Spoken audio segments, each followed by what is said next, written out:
Time, the middle 1800s. Place, the barren wasteland of a valley in western America. Subject, death in the desert sun.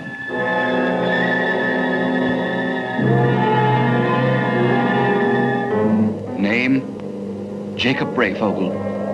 Occupation, prospector. Chance of survival, practically none.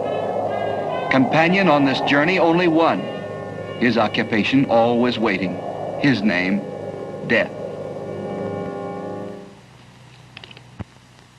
Hi, I'm Bill Burrid, the program treasure, and the story, well, the story is the search for the lost Breyfogle mine. The setting is the stark beauty of Death Valley.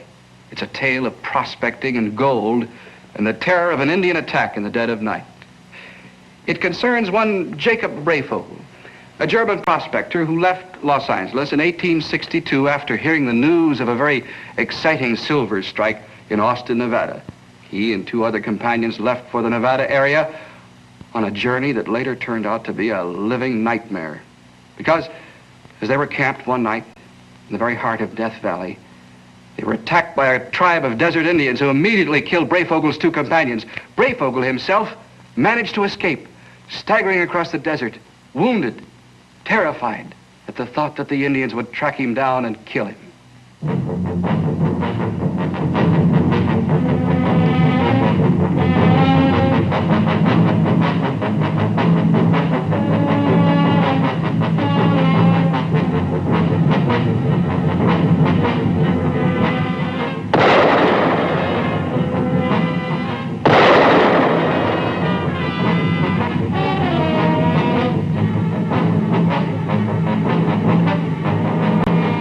Alone in his terror, Breyfogle could think of nothing but escape. He knew that if the Indians caught him, they'd scalp him, leave him to die in the blistering heat of the sun.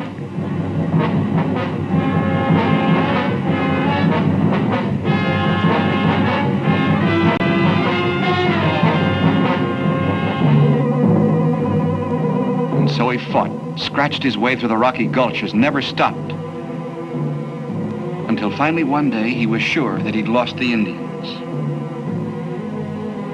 In desperation, he stopped to rest, with only one thought burning in his mind: to reach Austin and save his life.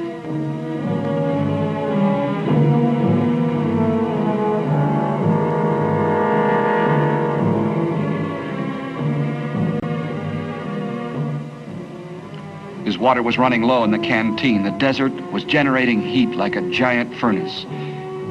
He could find no hiding place from the white, hot sun.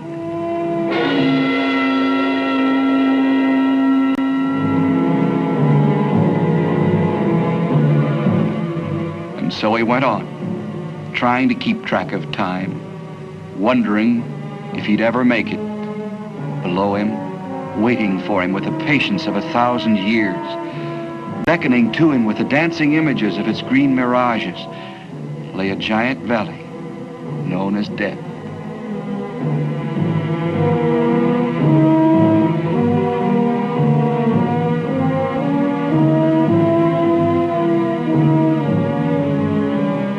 His journey seemed endless. Down through Immigrant Pass he came, getting weaker, skin baked by the sun, lips parched. But the cracked, dry earth would give him nothing to relieve his blinding misery.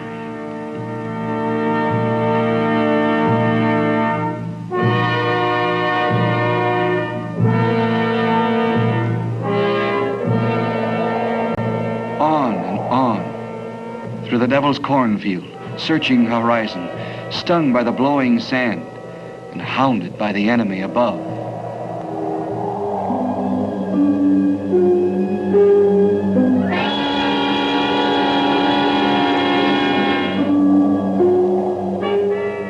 Everything got heavy.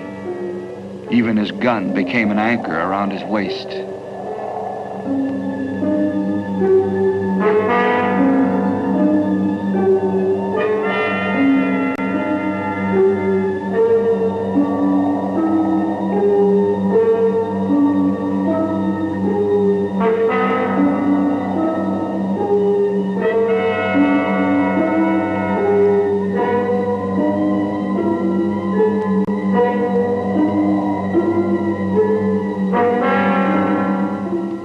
across the endless sand dunes that swallowed him up like the rolling waves of a dead sea.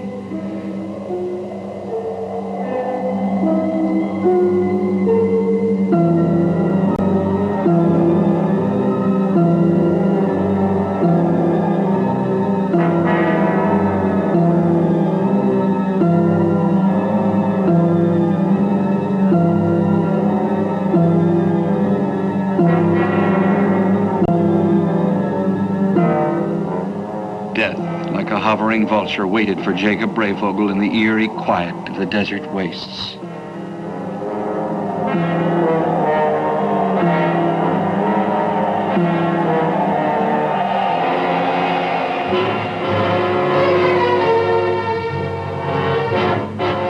And then it happened, alone, half dead from hunger, thirst, almost delirious from the terrible rays of the sun. Half wanting to die, Jacob Breyfogle made a discovery that most prospectors only dream about. He found gold, a deep vein of yellow ore in the dry sands of Death Valley.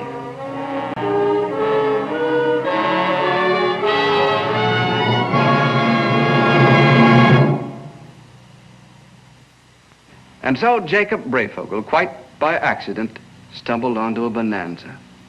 Now, he was able to pick up enough samples of ore to later on prove his discovery when he was found in the broiling sun by a Nevada rancher. A year later, he returned, tried to retrace his steps and find the gold. His attempt was futile. He was killed by hostile Indians. But now, I want you to meet the young man that we sent out in search of the Breyfogle mine, Buddy Noonan. Glad to have you back, Buddy. I see you got a relic from the desert. Well, it sure is good to be back after living out there in Death Valley. Buddy, why did you choose this particular story? Well, as you know, there's a lot of lost treasures and mines out in Death Valley, but the best authenticated one is that of Jacob Breyfogle. And the trail that he took in search of his treasure is very well verified. Mm-hmm. The ironic thing is that on his quest for gold, passing back into Death Valley, he passed up some of the richest areas that later brought a lot of gold and silver to the world. Well, where did you start your search? Well, we started from the same area that he started from, Los Angeles, and we headed for the Panamint Valley.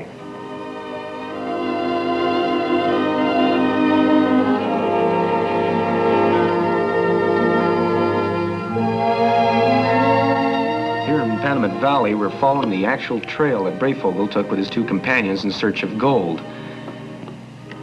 In other words, Buddy, you're going to actually retrace the very steps that Breyfogle made so many, almost 100 years ago. Well, the footsteps as close as is known by historians today. The interesting thing to note is that in his search for gold, he passed up some of the richest in gold and silver deposits in the West, like the gold around the now ghost town of Ballarat. When he came through here, there was no town, but at that time there must have been gold that he passed up. Because later on it became a booming gold town, didn't it, yes. Buddy? Thousands and thousands of dollars in mines in this area. And when we arrive at the old town, we find the only inhabitant, a burro of all things. Were you able to interview him? Well, we tried to interview him, but he was a little skeptical of us and wouldn't give out with very much information.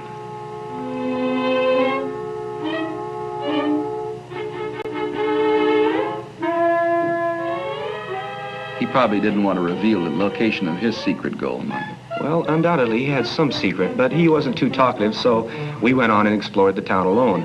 Now, Ballarat was a booming western town back just 50 years ago or so, and now it's tumbling into decay, just another ghost town. And you know, while we look at the old town, we have kind of a feeling that we're being watched, you know, kind of a ghostly feeling in this ghost town. We can't figure it out. And then we find a solution. It's our old friend. And as we leave the once booming camp of Ballarat, I think that perhaps the burro felt a little sad as we left him once again the only inhabitant in town.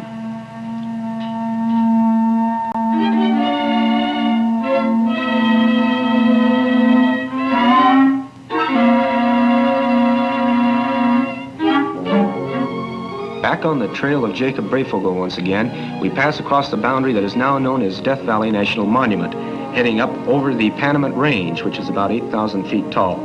And here we go up Immigrant Pass. Now here's where our historian Jacob Breyfogle starts turning into some real interesting facts, because it is known that at Wild Rose Spring in Wild Rose Canyon, he stopped for water with his companions. One of the few spots in Death Valley where there is water. He got the water he needed here to go on his long journey. This spring has been running since 1862. That's right, and taking a tip from old Jake Breyfogle, we replenish our supply of water too, because it's a long trek ahead. Buddy, are there any other evidences of gold mining and silver mining activities in these mountains? Oh, it's all around us. Just off a few miles from the spring here, we come across some very interesting charcoal kilns that were used to make fuel to run the gold smelters. Oh, I believe those were put there built by Senator George Hearst. That's right. He built those to make fuel for the gold in his mines in Panamint City and some of the other now ghost towns around there. And they're of tremendous size, as you can see by myself walking in the entrance of one of them. They look like tremendous beehives. And so you can see from the size of these kilns, just to make the fuel, how much gold they must have been taking out of those old mines.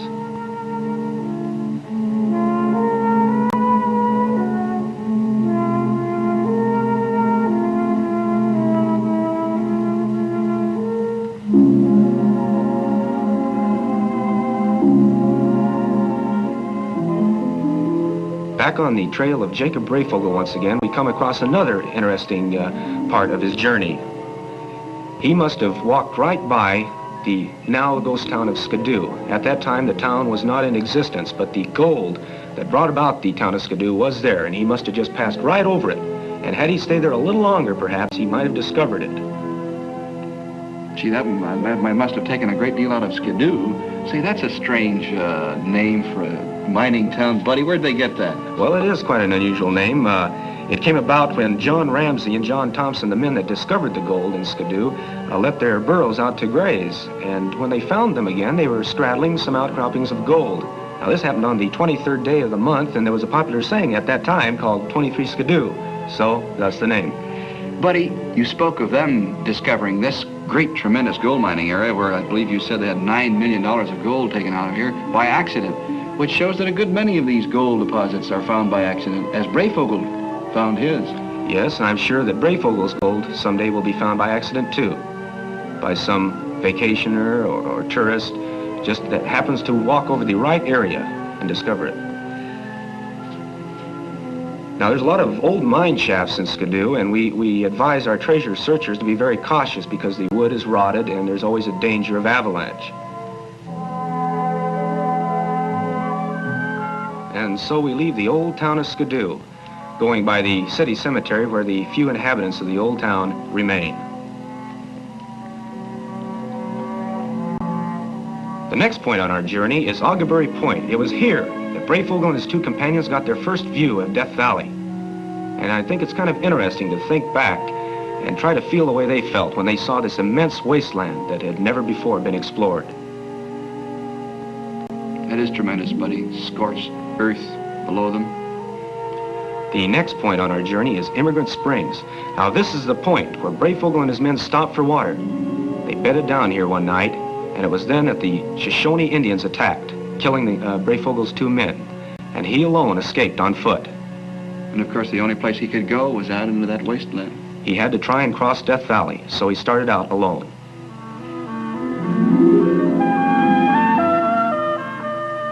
Following the trail of Jacob Breyfogle, we passed down into Death Valley's floor from 5,000 feet to sea level. And as you start down into Death Valley, you come to the park headquarters.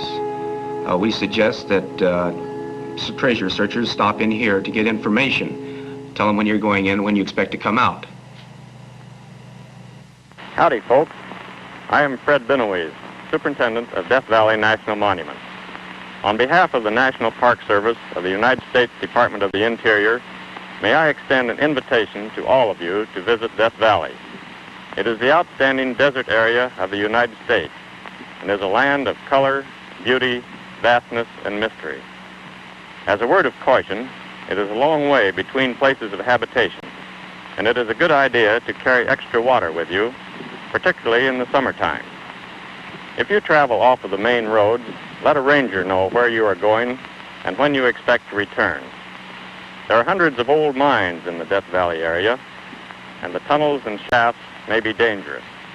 It is wise to approach them with caution. The best time to visit Death Valley is in the winter months, when the temperatures are mild and the weather delightful.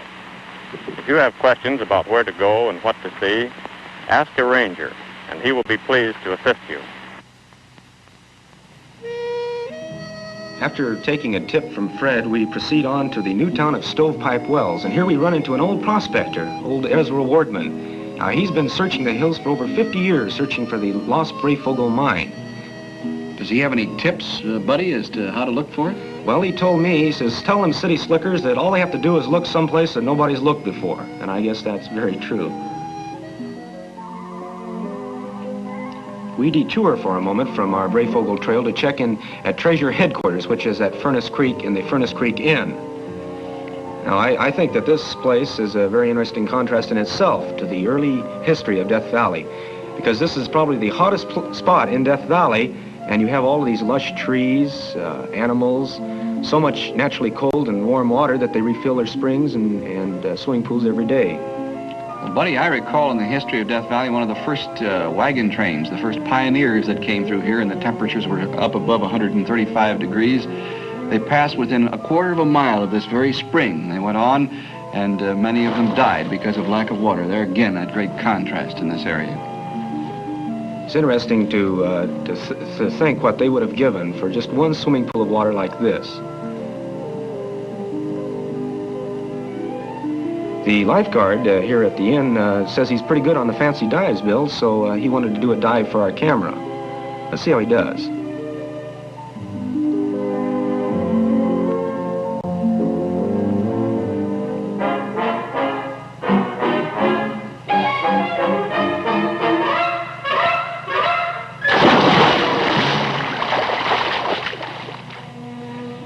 Oh, well, you know, you can't win all the time. For the treasure searchers that would like to stay someplace that's a little less expensive, we suggest Furnace Creek Ranch right across the highway from the Furnace Creek Inn. And nearby the cabins, you can find all of these relics of Death Valley's early history. But these relics came after Jacob Breyfogle passed through here. When he came through, there was absolutely nothing. This is one of the old 20-mule team borax wagons, isn't it, buddy? That's right. That's where the famous product 20-mule team borax came from.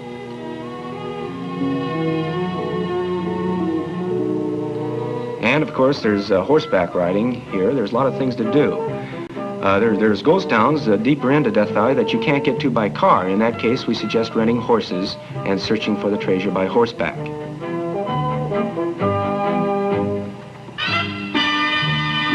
Oh, they have a lot of water here, too, as you can see. They have to keep this golf course watered to keep the grass green.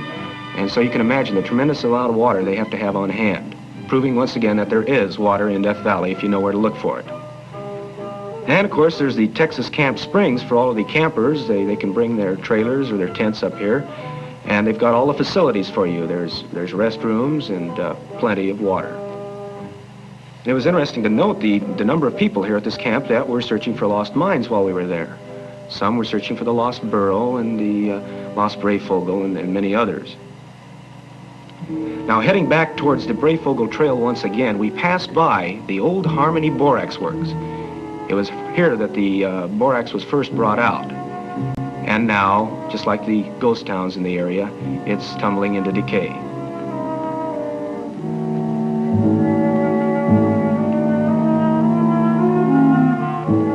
Back on the trail of Jacob Breyfogle once again, we find that he's crossed Death Valley up to the Funeral Mountain Range, and here at Hole in the Rock Springs, he got his first water after his very treacherous crossing of Death Valley.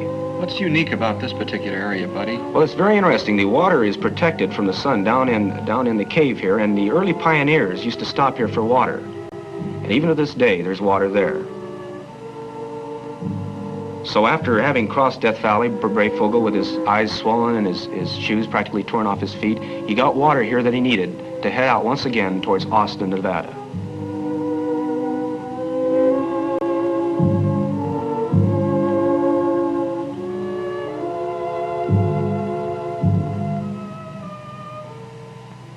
He went up Daylight Pass, heading for Austin, and came to Daylight Springs. Now, he stopped right here on this very spot, getting more water that he needed. And here's where our story really becomes interesting, because he said that from here, he could see his famous lost mine. In other words, this particular spot, Daylight Springs, is the key to this whole mystery. That's what I believe. After the discovery of his mine, he headed towards Austin, Nevada, and was rescued by a rancher. Now, the story might have ended there, but we have what we believe is a very interesting addition to the story. We're going to stop at Rhyolite Ghost Town for reasons that I'll tell you later. Buddy, this is certainly a strange-looking ghost town. Those buildings look like they were built to last forever. Well, the citizens were hoping that this would perhaps be the capital of the state someday. They hoped it would be like San Francisco, where there was over 14,000 people here in 1904. And the town was very young then. They had a lot of mines in this area, rich mines. Then the labor went up, and the whole town fell into a ghost town.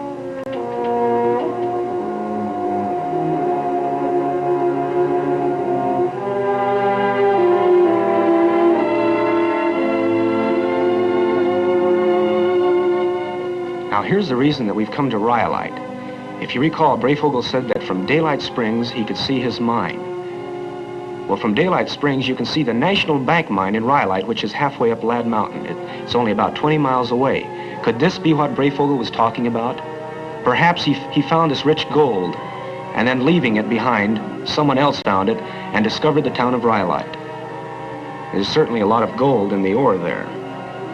But the mine is closed down, and the owner doesn't plan to open it. So some believe that perhaps this is Breyfogle's lost mine.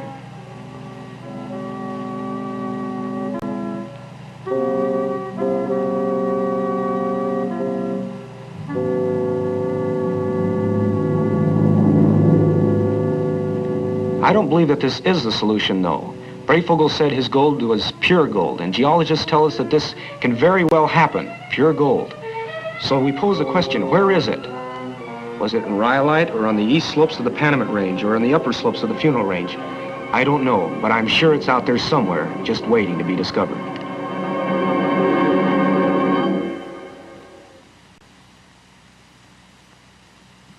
Buddy, that is quite a yarn. But didn't you say that some people feel that the lost Breyfogle mine has already been found? Well, very definitely. Some experts believe that the National Bank mine in Rhyolite that we saw might have been the source of Breyfogle's gold.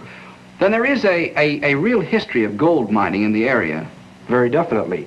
Some of the richest mines in the West were found in Death Valley in the ghost towns of Cerro Gordo, Rhyolite, Ballarat, and Panamint City. And the interesting thing to note is that the first exploration of Death Valley was made by a man searching for the lost gunsight mine, Mr. Darwin French. And while we didn't find any treasures on this particular trip, we did find some very interesting relics. Here's some of the grill work and a nail from a graveyard in Ballarat, a spike from the old railroad that used to run through Death Valley, and in connection with our story, here's a bottle from the old bottle house at Stovepipe Wells. That's where Jacob Breyfogle was ambushed by the Indians. Well, thank you very much, buddy. And there it is, the dramatic story of an escape from violent death, the accidental discovery of a rich vein of gold, the lost Breyfogle mine. Well, until we meet once again in search of treasure, this is Bill Burrid saying goodbye and good hunting.